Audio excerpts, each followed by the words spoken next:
Jangan dianggap Indonesia merdeka ini tanpa marwah atau tanpa ruh.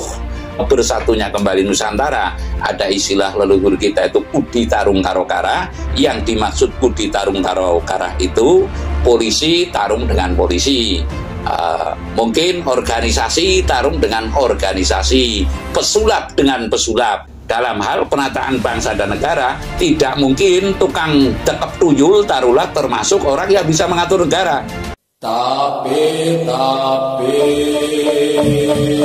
ulo salam yo atur bagyo wis muga nusantara. Wilayah yang jati nuhuni ajat-ajati leluhur Nusantara tapi uluk salam mulia. Kejadian-kejadian di Indonesia ya sekarang itu sebuah hal yang menyebabkan mau tidak mau, bila manusia yang masih atau warga negara yang masih memikirkan tanah air dan bangsanya, banyak juga sekarang warga negara yang tidak memikirkan tanah air dan bangsanya, dan lalu mementingkan diri sendiri, dan lalu cuek kepada keadaan ini, yang menyebabkan makin hari tanpa terasa itu tatanan kemanusiaan di bumi Bhinneka Tunggal Ika ini, di bumi Pancasila ini, yang telah melahirkan sosok-sosok dan kelak akan didambakan menjadi negara yang besar, ya negara yang bisa menjadi puncak dan pusat peradaban dunia harapannya, yang tentunya didambakan oleh para pendiri bangsa, para pahlawan kita, para leluhur kita. Indonesia ini akan menjadi suri tolada dunia, gitulah kalau mercusuar berlebihan. Suri tolada dunia dalam hal apa? Terutama dalam tata krama. Kalau mungkin menurut kata Pak Kiai ya, akhlakul karimah adalah dua dalam satu maksud, namun dua kata atau dua kalimat gitulah. Kalau kita mengatakan tata krama, kalau dari bahasa yang satu sisi itu adalah akhlakul karimah. Akhlakul karimah apa-apa itu saya nggak membidangi, sehingga saya tidak bisa mendetailkan dari mana asal kata akhlak dan sebagainya. Yang pokok bangsa ini didambakan menjadi suri tolada dunia dalam hal tata krama. Mengapa saya mengatakan demikian?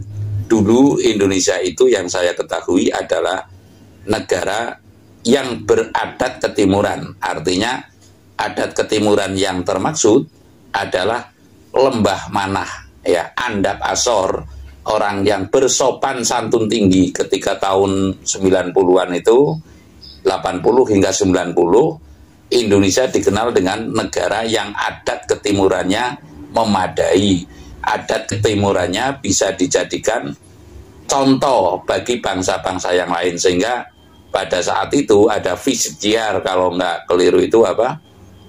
Sebuah agenda wisata dunia, di mana Indonesia saat itu tahun 91 kalau nggak keliru menjadi agenda yang penting dalam visit JR atau sebuah kunjungan negara-negara di dunia ini, menjadi tempat transit kunjungan negara-negara di dunia ini yang mengikuti ya aturan pada saat itu. Artinya aturan pada saat itu ada PBB, ada apa, menentukan Indonesia sebagai tempat transit atau visit bagi kunjungan bangsa-bangsa di dunia lah.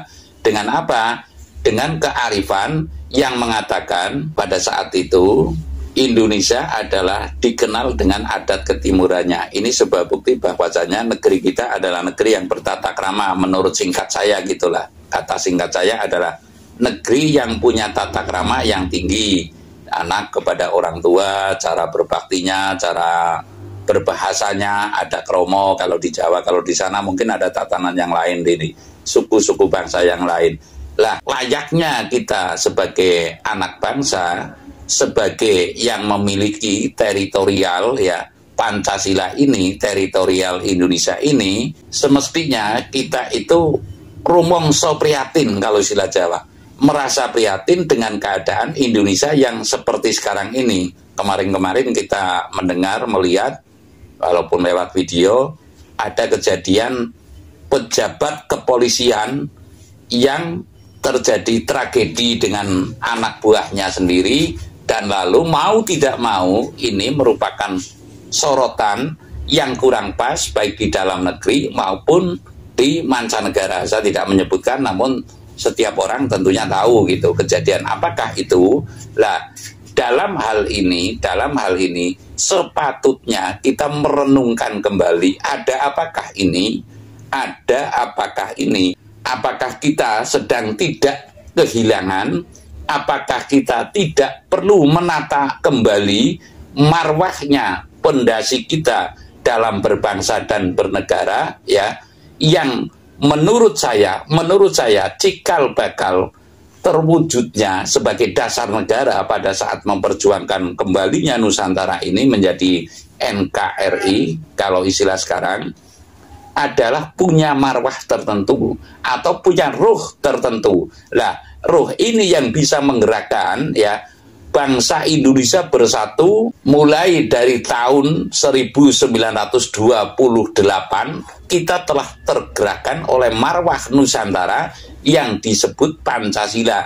Sekali lagi saya mengatakan, mulai 1928 kita telah digerakkan oleh marwah Pancasila, oleh marwah Nusantara yang selanjutnya disebut Pancasila. Ini penghayatan saya begitu. Jadi sejak tahun 1928 dengan adanya Sumpah Pemuda inilah yang menyebabkan saya mengatakan bahwasanya jangan dianggap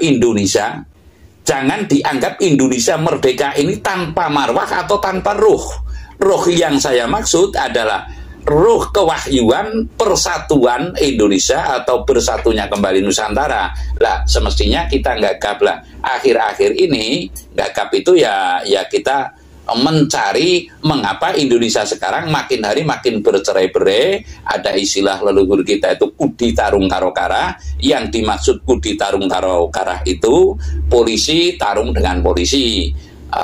Mungkin organisasi tarung dengan organisasi, pesulap dengan pesulap. Mungkin nanti ada lagi dan kita bisa merasakan semua mengapa Indonesia yang bersatu dari Sabang sampai Merauke sekarang terjadi hal yang disebut kudi tarung karo kara.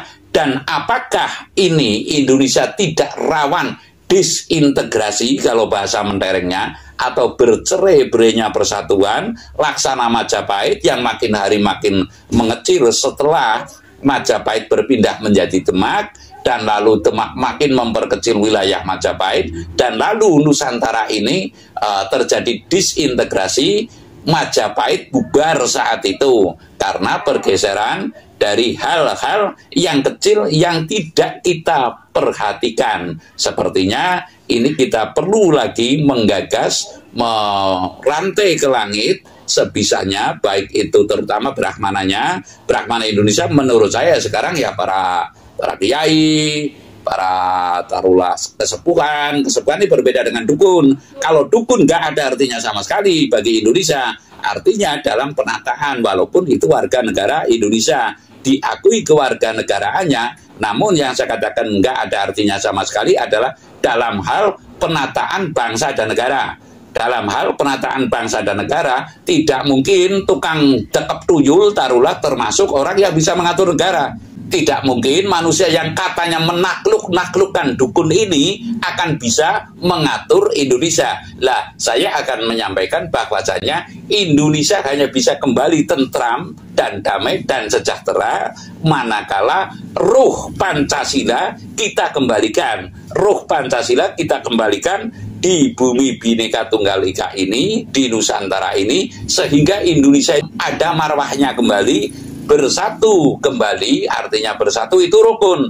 Jangan hanya persatuan Indonesia, ada persatuannya namun tidak ada kerukunannya, yang menyebabkan makin hari kualitas bangsa Indonesia ini makin menurun. Ya, sekali lagi, yang menyebabkan kualitas bangsa Indonesia ini makin hari makin menurun. Indonesia sekarang ini menurut saya bak laksana tumpengan, ya, atau sebuah pesta pora, sebuah taruhlah lawuh ing rampadan kalau kata dalang itu artinya sebuah lauk pauk ya yang hendak dikepung oleh siapa? Ya oleh bangsanya sendiri, sehingga mana yang ada kalau dikepung itu istilah kepungan atau kenduri itu masih dibagi rata. Lah ini tidak, walaupun habis itu bubar. Yang saya katakan di sini, jangan sampai kita mengendalikan Indonesia, jangan sampai Indonesia itu bubar. Sekali lagi, jangan sampai Indonesia itu bubar. Mengapa? Ciri-ciri apabila tidak ada tindakan nyata, terutama tindakan spiritual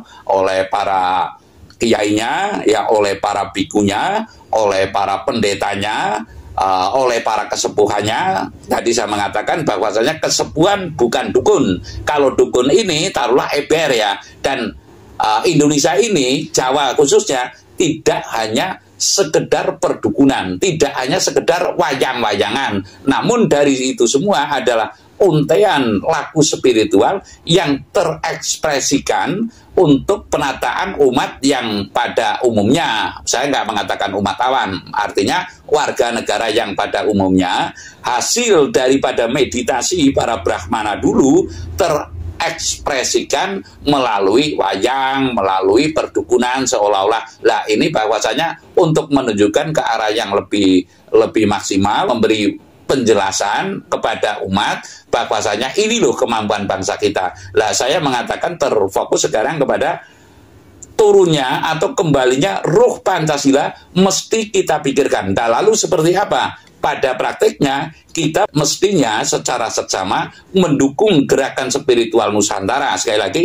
mendukung gerakan spiritual Nusantara yang kultus kepada kembalinya ruh Pancasila. Ruh Pancasila tentunya nanti akan menempat kepada seseorang yang berperilaku Pancasila yang sesungguhnya untuk menata bumi Nusantara ini. Sekali lagi, untuk menata bumi Nusantara ini. Lalu saya melanjutkan bahwasanya laku spiritual ini bukanlah perdukunan. Sekali lagi, laku spiritual ini bukan, mohon maaf, orang yang katanya dengan sholawat bisa menunduk-nundukkan para jin, dimasukkan ke botol, bisa mengobati, katanya akan menaklukkan dukun se-Indonesia. Apakah itu sikap marwah Pancasila? Ya, apakah ini sifat daripada ruh Pancasila? Tentunya tidak demikian. Saya meyakini para ulama dulu, saya meyakini para pendeta dulu, itu bisa terhubung langsung dengan hal yang gaib, namun tidak diempet-empet, tidak diajar-ajar,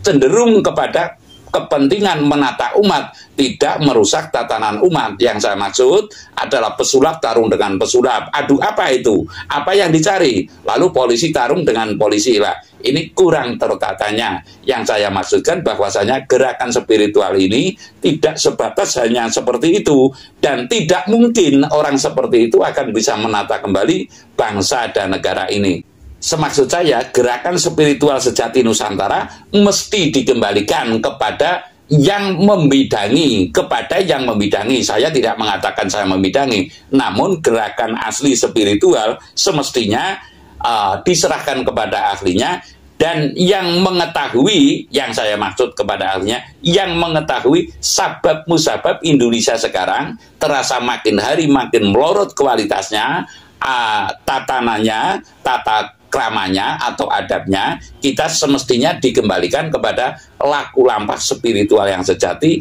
mengembalikan ruh Pancasila di bumi Nusantara ini. Saya rasa demikian. Terima kasih.